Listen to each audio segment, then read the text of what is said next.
Golden Jubilee. Back in the autumn, a spider had found a warm corner underneath the signal box at the junction. She had woven a web, pointed at one end and shaped like a funnel, and for a while she lived very well on what she had caught in it. Now it was spring, and the spider had moved on. She knew nothing about the preparations for the Golden Jubilee. "It's going to be a disaster," remarked Henry gloomily. "Important people, a special train, and nothing for them to see." "Ugh, you old misery," said Donald. "Look on the bright side. There's a week to go yet." "I'm sure it will be all right," put in Daisy. She had been shy about living in the big shed at first, but was now getting used to it. "Of course it will," agreed Duck. "Have you ever known the Fat Controller's plans to go wrong?" "No," admitted James, "I've never known that." The other engines agreed, except Henry.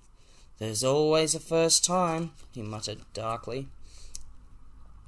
But by the time Jubilee Day arrived, Edward's wheel and Thomas's branch line were both mended. The Fat Controller told Edward he was to run ahead of the special train to make sure that the line was clear. "Does that mean?" he asked excitedly. "Wait and see," smiled the Fat Controller. Crowds began to gather at the big station. There was to be a red carpet, speeches, and a special luncheon for the visitors.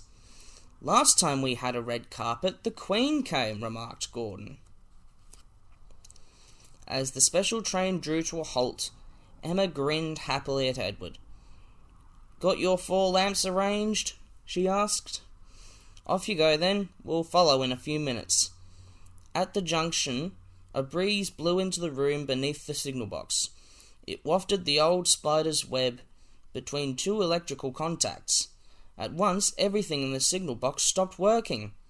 Signals went to danger, points could not be moved.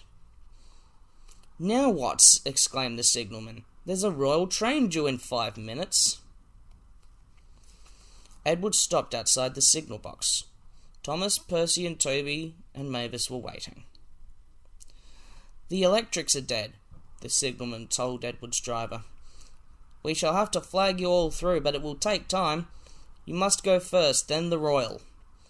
Carefully, men with flags set the trains on their way. Edward went first, with a letter for the Fat Controller, telling him what had happened. Pip and Emma went next. Finally, Thomas and the branch line engines were allowed through. At the big station, the crowd was now enormous. The Fat Controller looked impatiently at his watch.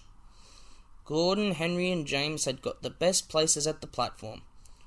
"We shall see everything from here," said James happily. "If there's anything to see," grumbled Henry. Just then they heard a whistle. "That's Edward," said Gordon. "He's had a wasted journey, poor engine." But we know Gordon was wrong, don't we? Pip and Emma soon drew in, and onto the red carpet stepped a royal personage. "I apologise for the delay, sir," said the Fat Controller, and he explained what had gone wrong. Then he introduced the royal visitor to each of the engines. "I heard all about you after the Queen came here many years ago," he told them.